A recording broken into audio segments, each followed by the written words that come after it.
U.S. will take over the Gaza Strip, and we will do a job with it, too.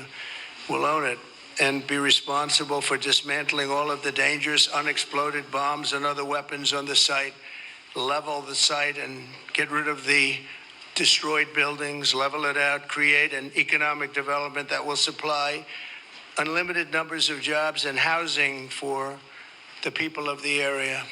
Given what you've said about Gaza, did the U.S. send troops to help secure the security vacuum?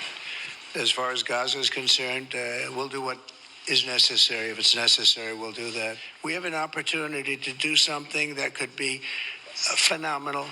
And I don't want to be cute. I don't want to be a wise guy, but the Riviera of the Middle East, this could be something that could be so bad. This could be so magnificent. I don't even know what to say. I literally have had to take like an hour to just let my rage die down before I make this video. Not only because this is exactly what we said was going to happen over and over again to everybody who was like, no, I'm voting for Jill Stein, or no, I'm going to just not vote this time, or I'm going to leave the top of the ticket blank. We told you. And now the Palestinian people, Jordan doesn't want them. Egypt doesn't want them. They're going to end up in a refugee camp so that Trump can build the Riviera of the Middle East and make a ton of money on it, because it's always about the grift, right? And let me tell you something else. If you haven't studied history, do you know about the Vietnam War? Do you know about how France was in Vietnam for decades before the United States was, and they got their asses kicked so hard, even though technically they had more money, more weapons. In fact, they had US weapons towards the end. It didn't matter because they were up against an indigenous force of insurgents who wanted them out of their country.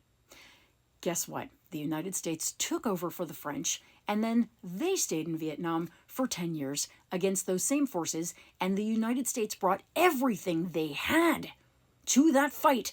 Billions of dollars, ridiculous tonnage of bombs, and 55,000 Americans died.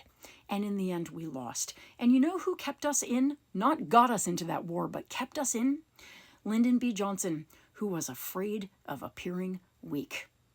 Guess who else is afraid of appearing weak? Your weak president, Donald Trump, who is going to go in there and is going to put American soldiers into that development. And when we start getting bombed there, he will not pull them out, and we are going to see Americans die. So what comes out of people skipping the election, voting third party, or leaving the top of the ticket blank?